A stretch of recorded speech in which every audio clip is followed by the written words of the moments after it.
Good morning, good afternoon, good evening, yWhales, wherever in the world you are today. So super fun. Today is December 1st, 2022. And it's been a wild ride this year, kind of coming to the end of the year.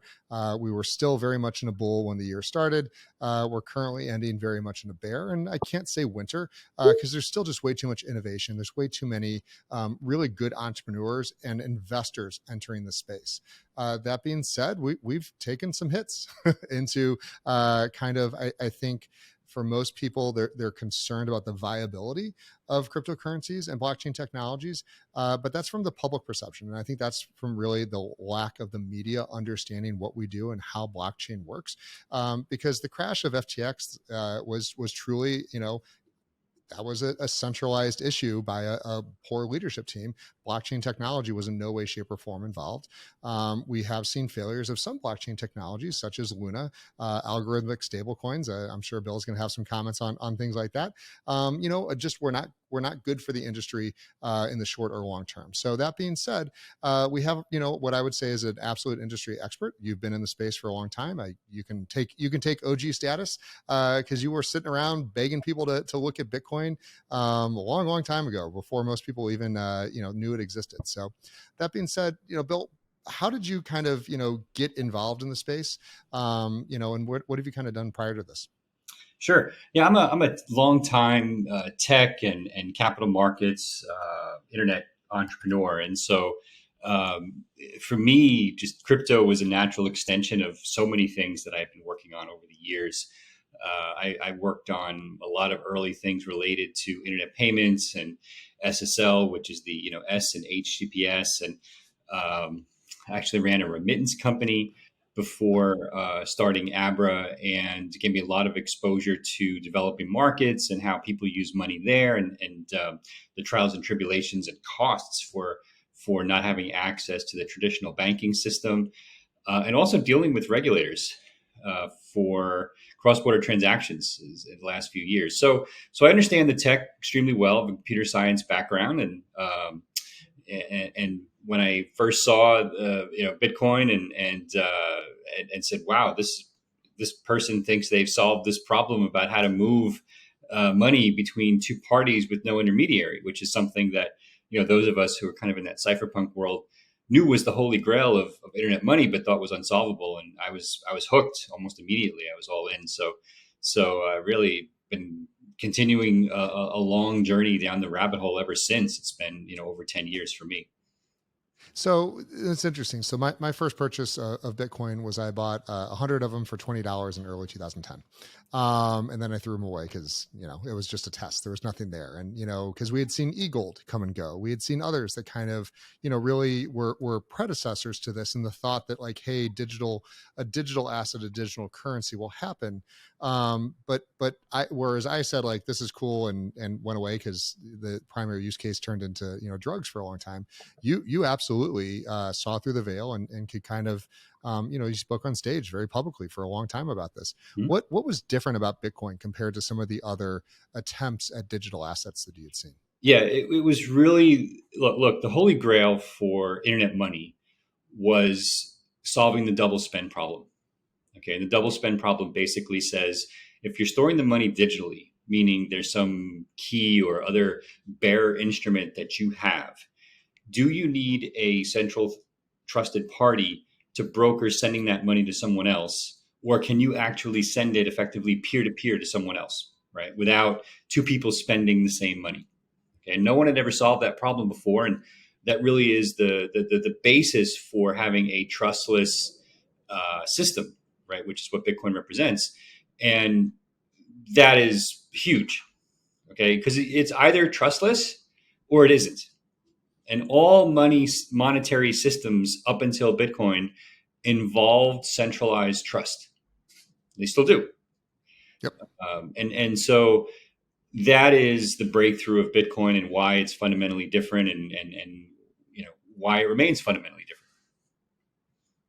So, again, when this is a problem that we've seen try to be solved so many times. And blockchain and peer-to-peer, again, work. Proof of work has yet to be broken in any way, shape, or form. But we seem to have this problem with the people.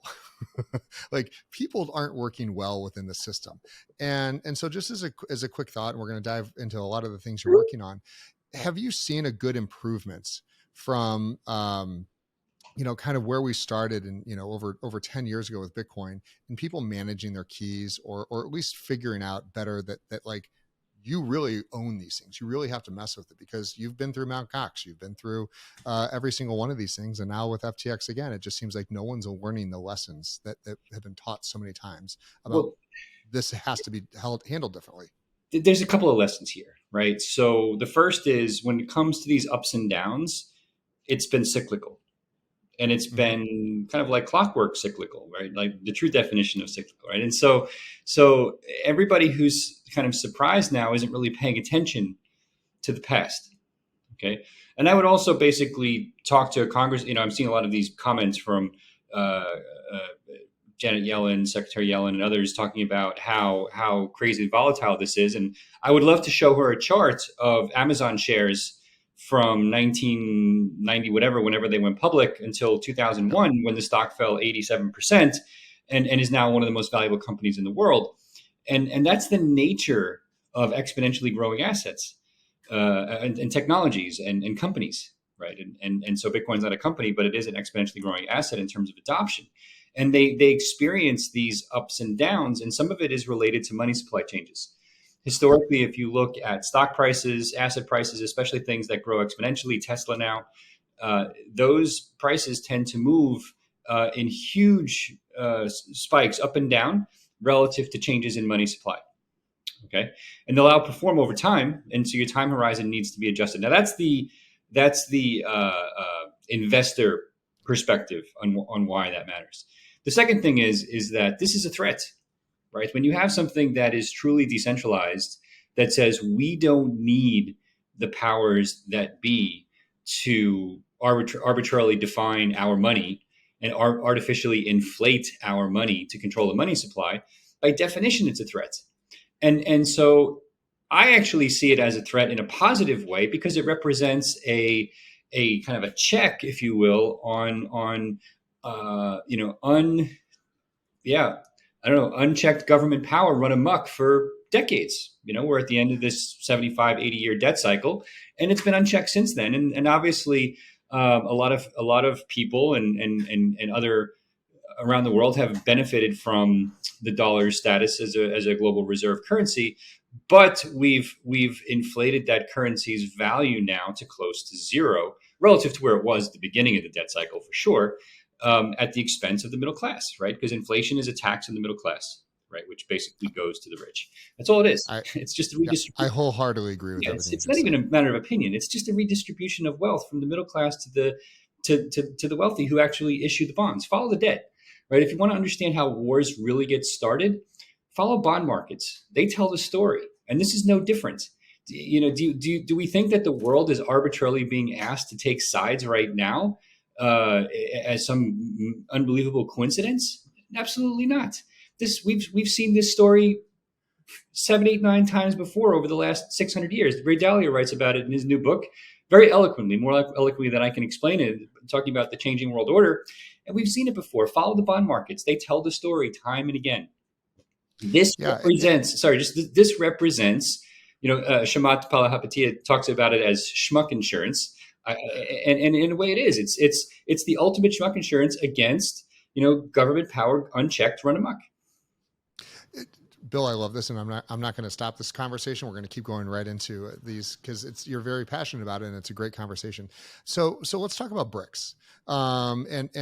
Again, now we have like truly the U.S. dollar. Many wars have been fought to establish the U.S. dollar as a global currency. Has been fought to keep that as the petrodollar and make sure that all energy kind of exchange of currency is done through the U.S. dollar. That creates reserves that each country has to hold and each company. So it really helps, move that debt around quite a bit. So it's not as prevalent. And again, the U.S. has done an amazing job of printing currency efficiently and disgustingly over the last few decades. So with the concept of things coming out with BRICS, and now that you suddenly have alliances being formed by countries saying like, we don't need to involve the U.S. in our energy, our energy distribution. This opens the doors for lots of new currencies. This opens the doors for Bitcoin and stable coins and everything else. How do you feel that this transition is going to occur? Because it's not going to be a non-violent one or an easy one. It's not. Right. It's going to be chaos. So I think I guess I would say three things that we need to understand. We need to understand the existing system, which we just started to talk about a little bit. Debt cycle, why fiat money always fails, why human frailty is the problem, and why having a trustless system that eliminates this opportunity for human frailty to be the problem is so exciting and interesting. Okay, that's kind of part one. Yep. Part two says, okay, how do you fix the money itself? And we kind of alluded to that with the trustless system for Bitcoin. But then we can talk about its properties, its technology, how hard it is to change. It's not gold in the sense of you can't change the atomic structure of gold. You can change Bitcoin, but it's very hard. It's very, very hard, and it should be very hard.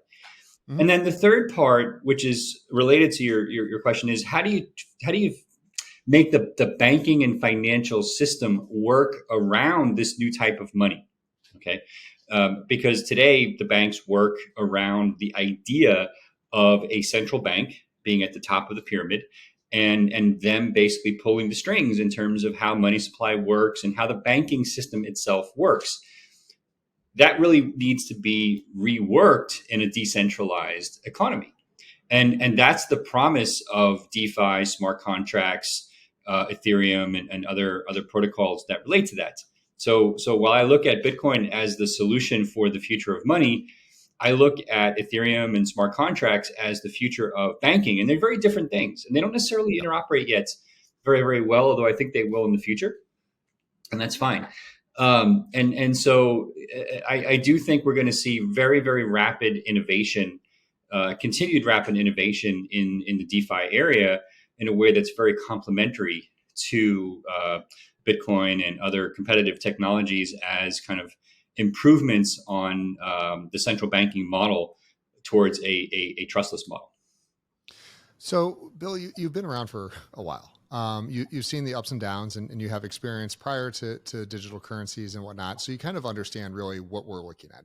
And what I mean by it is, you didn't just show up and out of college and go, wow, this is cool, and it's your first exposure. You clearly have some historical knowledge. You've seen the boom and bust cycles multiple times, and I completely agree with you on the volatility. I don't think Bitcoin is volatile at all. I think the U.S. dollar is extremely volatile, and that's what we compare it to. Great way to look at it.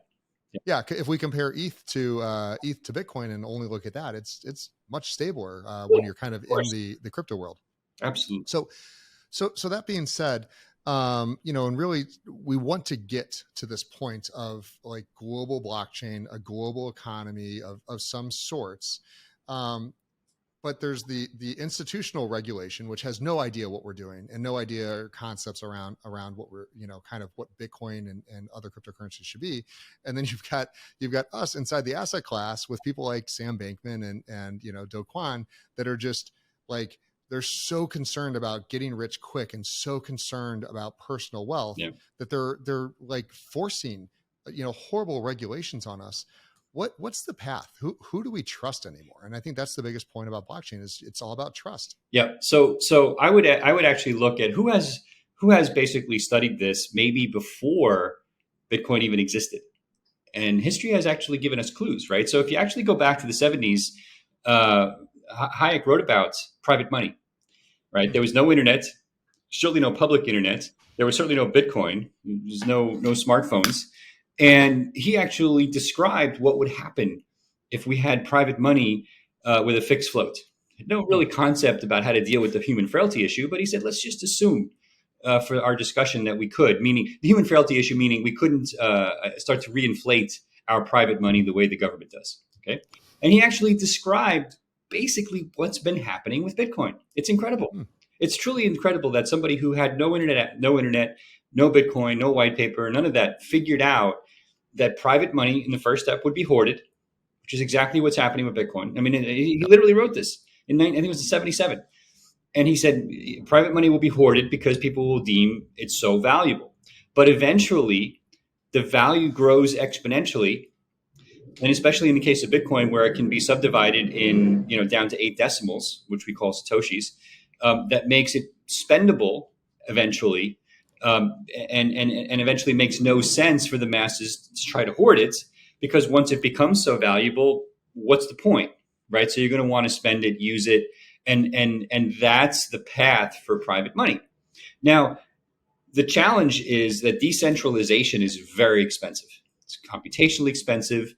It's bandwidth expensive, and a whole bunch of other types of expensive, and that manifests itself in the history of the block size wars, and now Lightning as being a means for dealing with person to person transactions, and other layer 2 solutions in the Ethereum world as well, because Ethereum doesn't necessarily have a catch all for this either, and so I do think that we're basically seeing slowly over the next 15 years, which is not a long time. I mean, I worked at Netscape. I can't believe, it feels like it was yesterday, but it was almost, it was 25 years ago, right? Oh, how the internet has changed in 25 years. So we're basically seeing a wholesale rebuilding of the banking stack in favor of a decentralized model. Now, there will be centralized actors, to your question, like Abra, right? I kind of look at us at scale as like a Web 2.5 company, because we want to use DeFi and decentralized rails in the background as much as possible.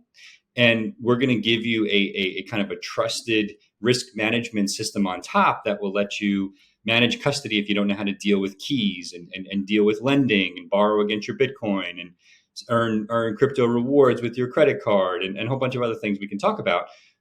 But those rails are going to be decentralized, and we're seeing that just start to play out now, right? The phrase DeFi didn't exist 4 years ago. I think it's less than 4 years old, right? Correct. Layer 2 concepts started with Lightning, and Lightning is just now becoming real, I would say, which is very impressive, but it took a long time, and it should, right? It's hard to get right. And if you're really going to become kind of the layer above the base layer for moving money around, like the ACH for Bitcoin, that's trustless, you have to get it right. There's no second chance, in my opinion. And therefore, it's going to take time. And we're seeing this play out with other layer 2, roll-up technologies on Ethereum as well. So that's how I see this playing out. You go from hoarding at the base layer to P2P technologies like Lightning and layer 2 that basically start to get the wheels going. You get competition at the base layer, which I think is very important, right? There's a lot of things that I don't want Bitcoin doing out of the gate that I would like to see happen, even on a Litecoin, for example, right? Then like Mimblewimble. I don't know if Bitcoin needs, wants, or should ever have Mimblewimble, but it's great that there's a competitive technology that can integrate it and test it. Call it digital silver, maybe, I don't know. But then we can decide, right? And the same with Ethereum versus Solana. They're making different trade-offs on the kind of triad of scalability. And so that's important as well. And I know a lot of my good friends, and we have disagreements about this all the time, who think that everything besides Bitcoin is useless. We don't agree on this, and that's fine. We don't have to. But I to your point about my background, I've been at this for a long time, and I understand software. And this is software at its core. It's not manna from heaven. It is software, and so we need to treat it like software and recognize that software probably should be improved over time. With a well thought through plan, and plans change. No, and a fabulous answer. What was the name of that book, by the way? Oh, you mean from Hayek? Yeah, I don't remember. I can give it to you and put it in the show notes. Yeah, we'll get in the show notes. So it's fabulous, and I'm very excited to read that. Thank you for that tidbit. So let's go ahead and dive a little bit into Abra, because I'm really excited to talk about this, especially with some of the failures that we've seen from centralized exchanges that do not understand, the idea of like clients' deposits shouldn't be touched or anything like that. And we watched, we've seen this time and time again with failures of exchanges. Give us the elevator pitch of why you built Abra and how it's kind of different in the market. And then I've got a whole bunch of questions for you right after that. Sure. I mentioned that I was doing some work in developing markets. I spent a lot of time in Mexico, Philippines, Central America, the Caribbean, Haiti, looking at different banking models, also, doing wealth management in the US. So I dealt with billionaires, and I was dealing with poor farmers in remote countries. And so, as I said, Bitcoin was super attractive to me because it really solved a lot of problems that I was dealing with. And so I wanted to start a company that would basically build a new type of bank around this Bitcoin model, whether it was for remittances and money transfers, investing in wealth management, lending. And so now we've ended up with this whole kind of new banking model at Abra, where we enable retail customers via our simple app. We have a private banking business, which is kind of like, I guess, First Republic. In the U.S., they have this private wealth management that they're pretty known for, and we have a very high touch sales team that's dedicated for high net worth investors to give them exposure to crypto, let them borrow against crypto assets, gives them bespoke investment products to earn yield on holdings, and to kind of like a treasury product. We also have payment companies that manage treasury using Abra now, and they earn yield on their crypto holdings, and they actually make a lot of money through Abra. And then we have an institutional arm, which services mostly traditional finance clients, other banks that are now have evolved into the crypto space. Whether it's high frequency trading or liquidity pools for OTC trading, derivatives. We help them with liquidity. We help them with lending. We help them create bespoke derivative products, whatever, traditional prime model basically, but applied to crypto. So we have this full banking stack from retail to institutional that serves us really well. And we've never had the casino cowboy mentality, right? So if you look at the companies in the crypto space that have died, it's generally been for a couple of clear reasons. A few have died because they have this cowboy mentality, whether that manifests itself in, I run a leveraged casino where you can get 100x leverage on your crypto. That's generally outside the US. You can't do that in the US. And that creates another set of problems, which is you're not regulated by US either trust or money transmitter laws like Abra or Coinbase or the U.S. company. Even FTX US, if go back to that fiasco, looks like they had the funds. It was the non-U.S. company that apparently didn't have the funds. And why? Because the regulation in the U.S. is crystal clear on this. CFTC regulation if you're running leverage futures, money transmitter regulations if you're running a traditional spot exchange, very clear. Yep. Right? You must maintain 100% reserves. There's no such thing for a spot exchange as a liquidity crunch. It just can't happen. Right? No. Unless, of course, you've escheated or effectively taken your client's funds and done something you're not allowed to do with them. So leverage is different, right? Because if you're using futures, there's borrowed money involved, right? Because if I'm, making a 5x bet, just like you can in a casino, that Bitcoin's going to go up, right? The money's coming from somewhere, and places like BitMEX and Binance and in the past FTX were very good and very proficient at that, but it's generally not something that you're allowed to do or easily allowed to do in the US. So there's different problems associated with running myriad versions of those businesses, but they generally come down to three things, right? One is you don't have a separation of custody and the exchange provider. That's a tough one, okay? But I do, and that doesn't really exist even much in the US. It's starting to, some do. Meaning, why aren't exchanges basically forced to, for spot exchanges, custody at BitGo or Fireblocks, and some of these really hardcore lockdown cold storage oriented service providers, as opposed to managing cold storage themselves, which creates a conflict, right? Look at Mt. Gox, and so the second is location, and I think U.S. regulation makes a big difference, and the third being this cowboy mentality as it relates to leverage and rehypothecation, but more importantly than rehypothecation, because rehypothecation of itself is not evil. It's this cowboy mentality around 100x leverage for retail that has created a lot of problems. Yeah.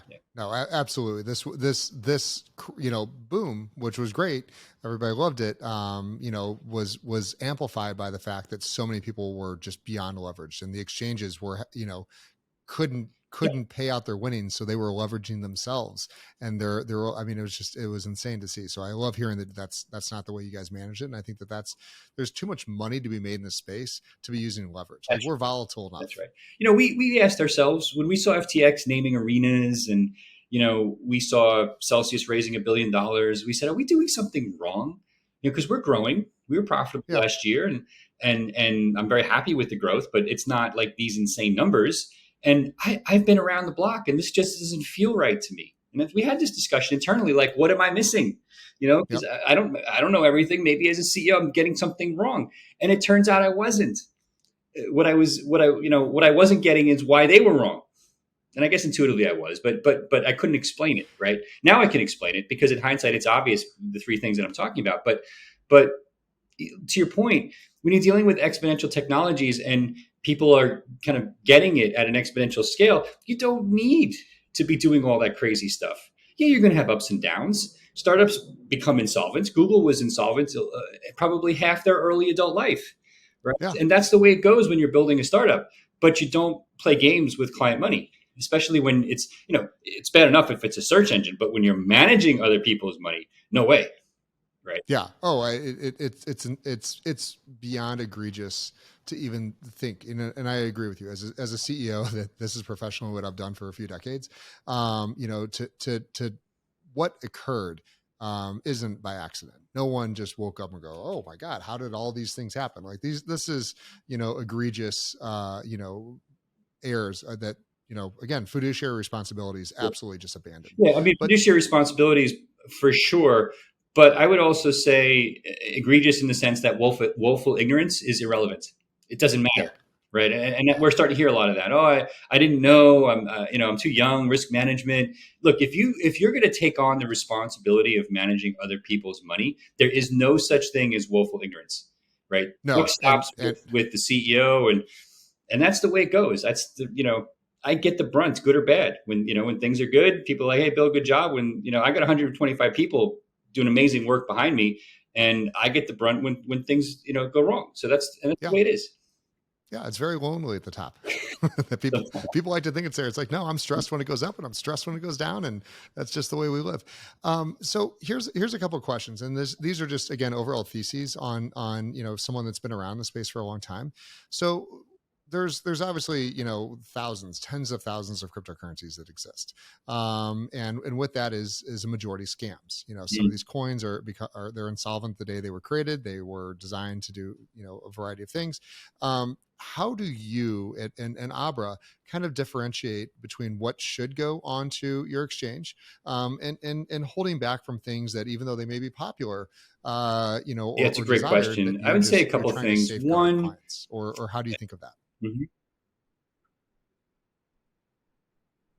we're really not interested in stuff that is traceable, like pump and dump schemes, right? If you're raising a ton of money short term, no project's ever been released, people are liquid with their coins, you don't really see that on Abra, right? It's just not. It's not what we're trying to do. It's not. It's not a casino for a bunch of MIT kids who could create an ERC20 token on Saturday night, which you Yeah, can. And there's nothing wrong with that, by the way. It's just technology. It's just software.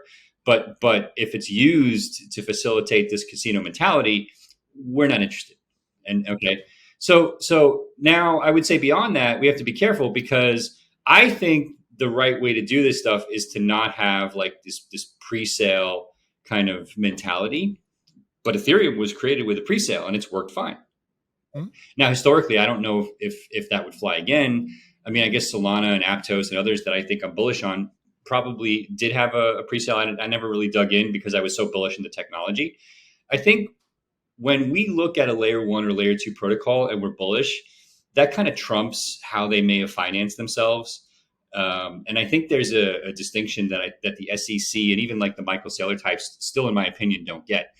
Michael refers to, and Gary Gensler refers to a lot of these tokens as securities, and that's nonsense. I actually work with a law firm that wrote a paper on why these tokens are not, and I don't know if they've published it yet. It's really interesting.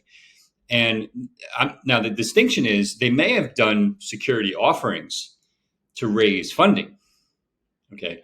But if you're releasing a layer one protocol that at scale shouldn't have an off switch, we can argue whether Solana has an off switch or not yet. But in theory, that's not a security, right? yeah, It's a token with decentralized utility. And so I get that you could make an argument about the fundraising process, and trust me, I know these guys. We talk to them; they take all this into account when they're dealing with that now. But they also differentiate that fundraising process from the asset itself. And so this blanket argument that it's all scams and pumping, it's just nonsense. It's, these developers don't have to do this, right? If you follow the developer, developers aren't universally about a quick buck. They're just not. Because, in Silicon Valley, up until, probably this year when we're seeing layoffs for the first time, good Java developers can make $300,000 a year. Yeah. Right. So why do I need to focus on some new token just to drive the price up as a developer? It just doesn't jive with me for most people. I do think there are some bad apples that basically will do this because you can. and so that's fine. That will get diluted with the good actors over time. The early internet was laden with, porn, gambling, scams. It's still there. There's just as much of that now as there was in the mid 90s. The difference is it's been diluted with a gazillion other applications that we all use every day, and most of us don't even see this crap anymore. That will happen with crypto, smart contract stuff like NFTs, stablecoins, et cetera, over time, DeFi, et cetera, et cetera. So we're just getting started. We're in that phase now where the bad stuff hasn't been fully diluted with enough good stuff yet. And that's fine. That just means we're early. So I love that segue, and you're the perfect person to have this conversation. So I love comparing Web 3 to Web 1. Web 2 is, we just got rid of the servers that are in our offices and everything else. But when we really think back to kind of the early days of Web 1 and 14K modems, and I remember on the side of my monitor, it wasn't even IP addresses, it was phone numbers. Like you had to know what server you wanted to dial into. And then slowly, and by the way, thank you for the SSL. That was huge. Slowly it became IP addresses. Then it was domain names, and then there was CompuServe, and then there was Prodigy, and then they had email, but it was only email internally. And then AOL showed up, and so there's this progression that it took, long time for adoption to actually become relevant. It took a long time for users to become comfortable. And there was not a single time in the 90s when anyone would have considered putting their credit card into a website to be anything that they would have done. 100%. So when you came out with Netscape, that was like one of the first killer apps that truly brought, a majority of people to say, wow, this works. Yeah. I don't think we've seen that yet in Web3. I think we're still waiting for that aha technology that for mainstream really, really helps. What's your feelings on this? I agree. I think a few things are going to change over the next few years, and you're starting to see some signaling with NFTs. I think you're going to start to see all kinds of applications in a Web 2.5 model that take advantage of decentralized technologies. You'll start to see this, I would guess, a phrase like digital collectibles emerge, which is all just another catchphrase for types of smart contracts. Yeah. And nobody wants to say smart contract in an application, and at scale, nobody probably wants to say NFTs, but NFT sounds better than smart contracts to non-techies. It's just kind of it's just like MP3. A few years ago, my kids have no idea what MP3 is. That's amazing. That's how far we've come, right? So that's going to happen with this stuff. And when Netscape 1.0 came out, nobody would put a credit card in. It wasn't secure because there was no SSL, right? We hadn't created HTTPS yet. And so once we created HTTPS and we could basically prove mathematically that public-private key was unhackable, at least the US version. We can get into the non-US version, which actually was, but the US version allowed us to show that you could safely enter a credit card on Amazon or eBay or PayPal, whatever. And that was huge, a huge breakthrough. And so we're going to have these aha moments like we've had with stablecoins and yield and lending, with NFTs and collectibles, with DeFi and lending and liquidity pools, in a consumer-friendly way in the next run-up, in my opinion. You're going to see a migration to digital collectibles in games, in events. I'm going to an event here in Art Basel today, and I got an NFT ticket on my phone, and just a digital collectible that I'll be able to keep after the event, right, and do other things with.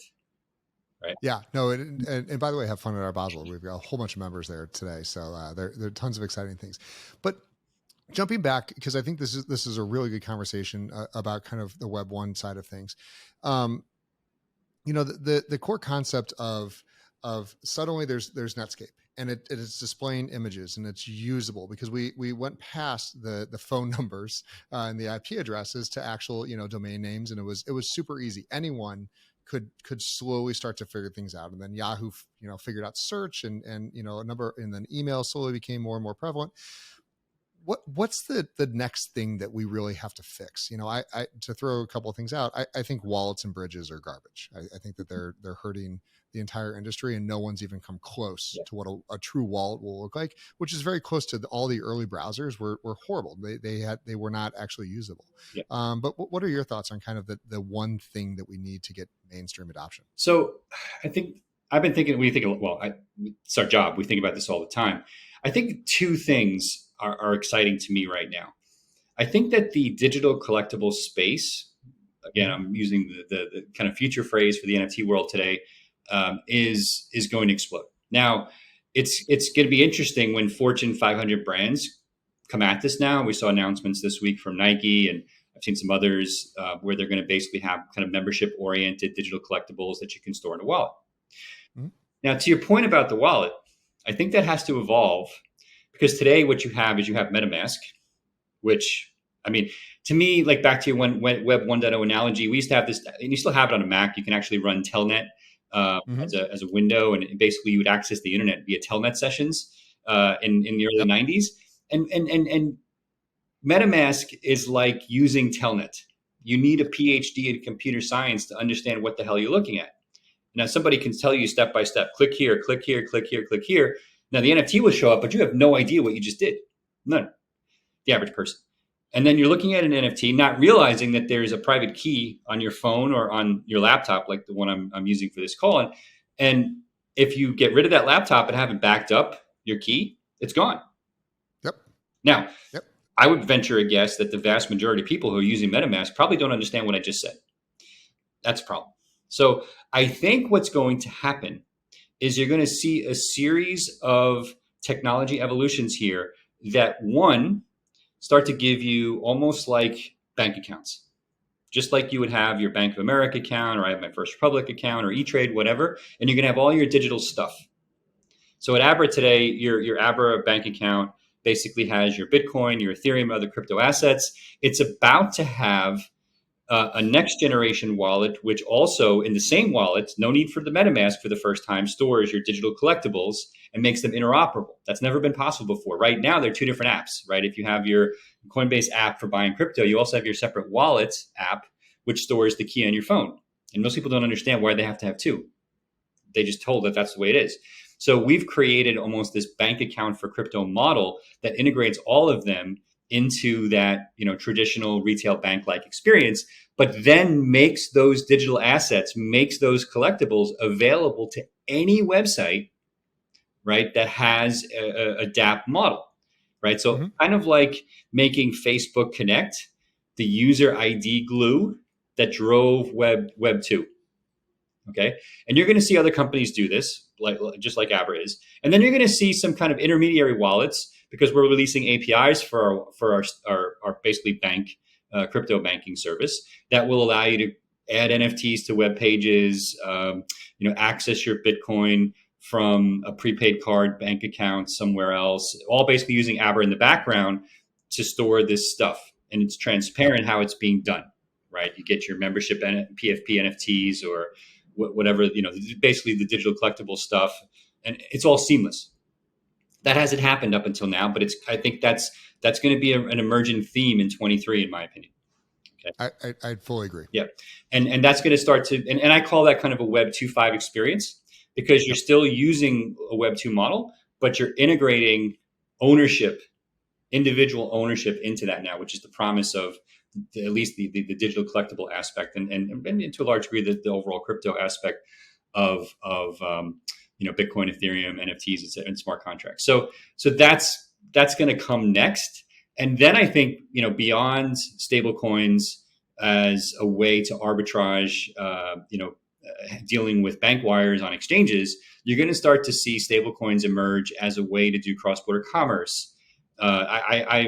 I'm not going to guarantee, but I'd be shocked if you didn't see Amazon, eBay, Alibaba, all basically supporting stablecoins for settlement, right? USDC, BUSD, whatever, Chinese versions, Euro versions, no chargebacks, real-time settlement, lower fees, which they can pass on to the consumer, lower FX risk, et cetera, et cetera, et cetera.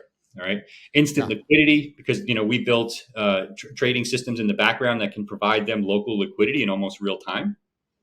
Wow. So it's extremely compelling, and it hasn't really started to touch the average consumer yet. But the point is, they won't have to have a trading account on an exchange in order to use this. It'll be integrated into Amazon. It'll be integrated into Alibaba and eBay, et cetera, et cetera. And that's the way it should be. Okay. Yep. No, yeah. I completely agree. The modular internet is the way I kind of have started referring to Web3, because if you don't like your bank, just replace it. You don't have to go and get a new checking number. You don't have to do, there's so many things that are just, really interesting about this. Let's take a quick second and just talk a little bit about regulation. And it's no one's favorite subject. But I'm not trying to get into any specifics, but with Web 1, it was like the regulators just sat on the sidelines and said, you guys go figure this out. Like we think that something here. And so Amazon, don't worry about sales tax. Like you're shipping your new industry. So don't worry about these things. And it gave them like an advantage over, brick and mortar retailers like myself back in the day when I used to own some of those things. And it really was like kind of prioritizing this new digital world.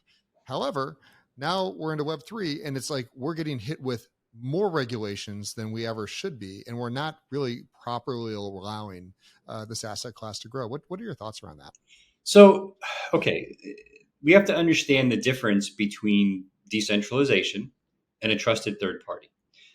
If you're going to manage your private keys, they can put whatever regulation they want in place, and there's nothing that anyone can do to stop it. Even the Chinese government recognizes that they can't stop individual users from holding their own Bitcoin, Ethereum. And they've never publicly questioned that or even come close to saying that, you can't store ones and zeros in your own pocket, which is what a private key is. Okay. Yep. The problem with that is that's not a viable user experience for the average consumer yet. We may evolve to the point where that's the case, but right now it's not the case. And I'll debate anyone this because I've signed up 1 million people with each model, custodial, non-custodial. And I can tell you the non-custodial is 100 times easier. Okay. I'm sorry. The custodial is 100 times easier. Once they have to store a key and back up, it's a nightmare. Okay. So, but that introduces legal obligations. So in the US, what we figured out is that, okay, if you're going to store the keys for someone else and you're basically managing custody of those digital assets and the exchange of those digital assets, you may be operating as a money transmitter. Okay. Now, there's only a few states in the US that regulate that today. If you're not touching cash, most states actually don't even regulate just the storing of digital assets. Okay. But there's a bunch that do, and more are doing it all the time. And so you can either go the money transmitter route, which looks very similar to how Western Union is regulated historically. Ironically, that may not make much sense to some consumers, but there's a reason why. Or you can go the bank trust route. And now in the case of a couple of states like Wyoming, there's actually a full bank licensing scheme specifically set up for crypto, which is what one of the models that Abra is pursuing. We announced Abra Bank a few weeks ago. The advantage of this approach is that it gives you, in the short term, a viable Web 2.5 approach that addresses broad regulation for holding the crypto assets, even providing yield. You can lend, basically you can look like a bank, right? And then eventually we'll figure out if there's an easier way than a ledger and a private key to store the stuff myself and use it in different apps myself.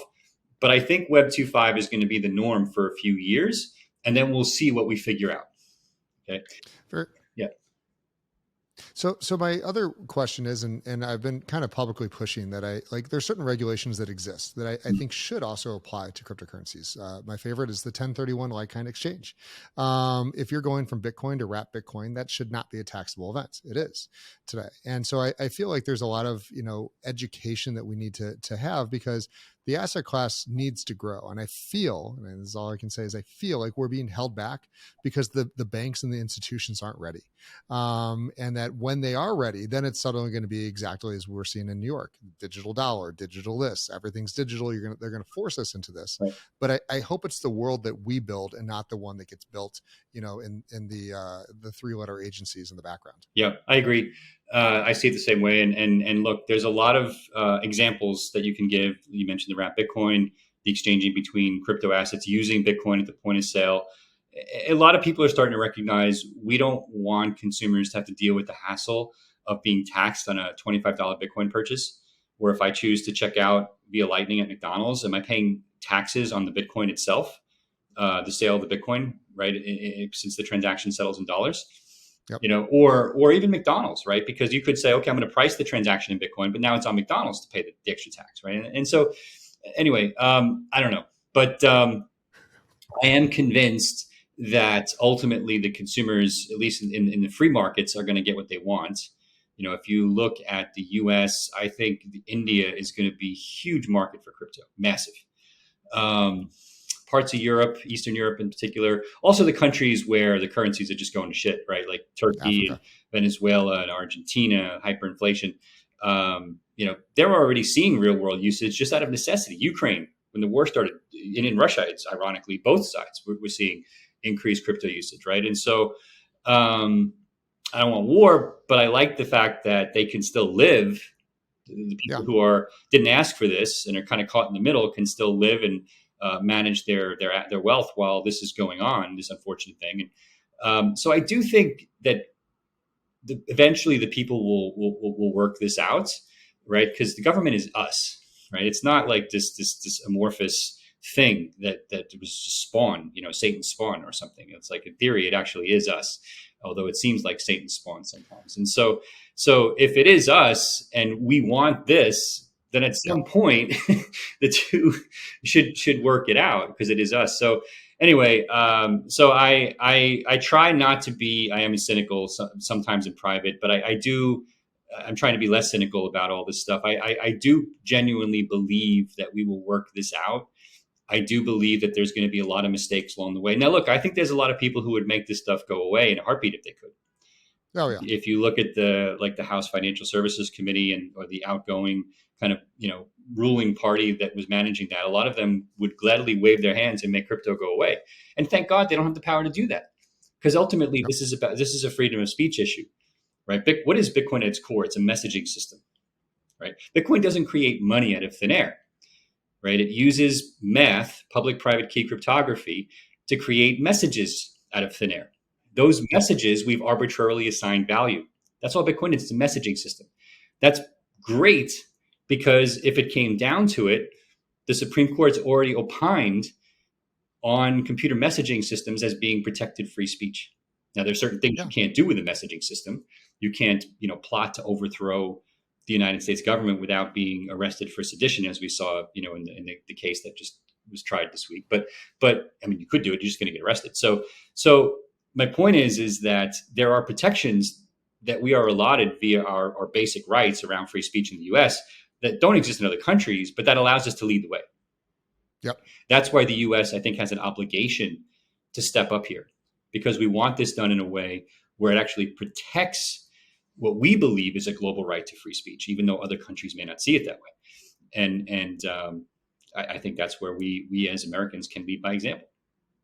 Yeah. And I mean, I've heard the number before that if you have 300 million people that adopt something as a currency, then it's there, it's done. Mm-hmm. And so, right now we're pretty far away from that with Bitcoin, Ethereum, or overall cryptocurrencies, but we're not too far off. Mm-hmm. And so it's going to be one of those that before we know it, the next generation, I've got a 15-year-old son, and him and his friends, they don't move dollars back and forth. They move Dogecoin, they move Litecoin, they move little Satoshis here and there. And that's the currencies that they've accepted, and it's coming whether the regulators want it or not. So it's better to get on the train Yeah. now. Yeah, that's right. Like I said, I think the people are going to get what they want eventually, and we are the government. It's if I put cynicism aside, and it behooves us to make sure that we protect our basic rights.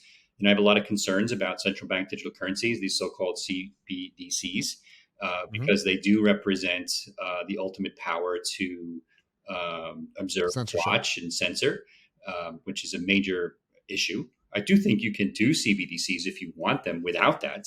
The question is, will they? Right now, China certainly won't.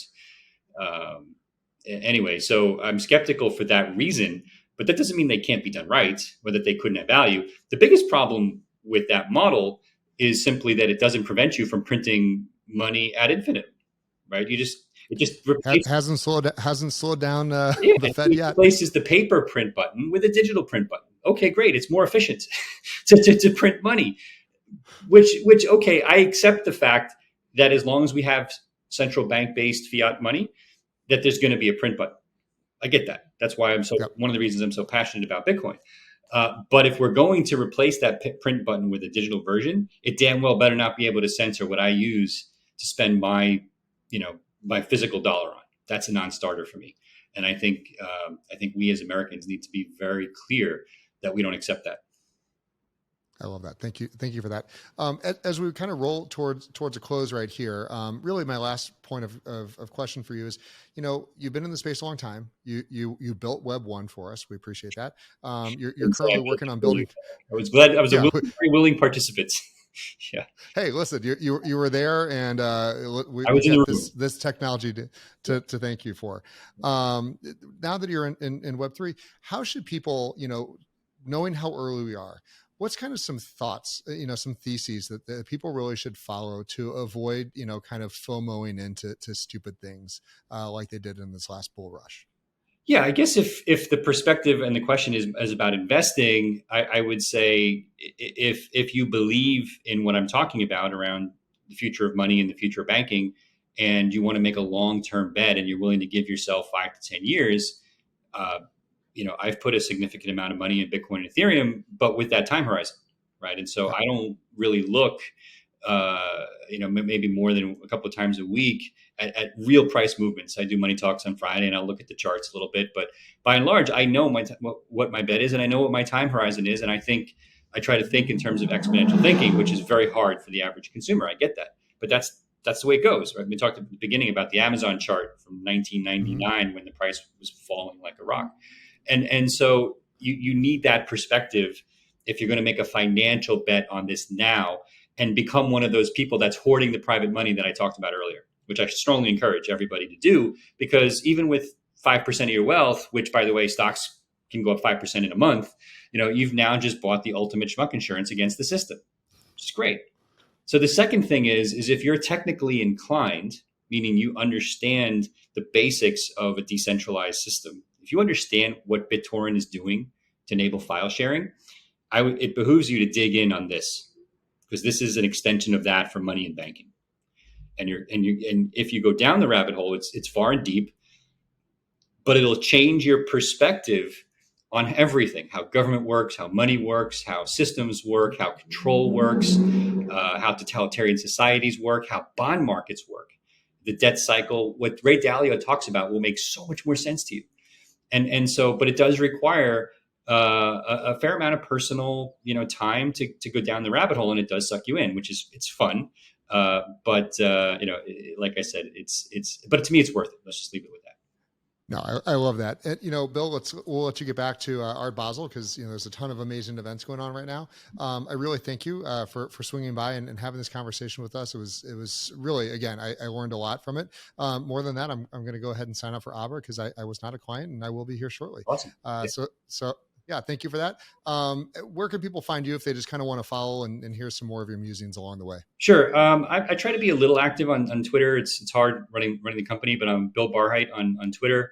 Obviously, there's Abra Global on Twitter, and of course, Abra.com. We have a lot of content, also links to our YouTube page, and our, we really like to create content to help the educational process. But you can also download the retail app Abra from the app stores for free, and just get started. It's just super easy, and it really gives you a sense that you're participating in this new system without much effort. I love it. I love it. Bill from Abra, yWhales. We'll see you guys next time. Thanks. Take care. Talk soon.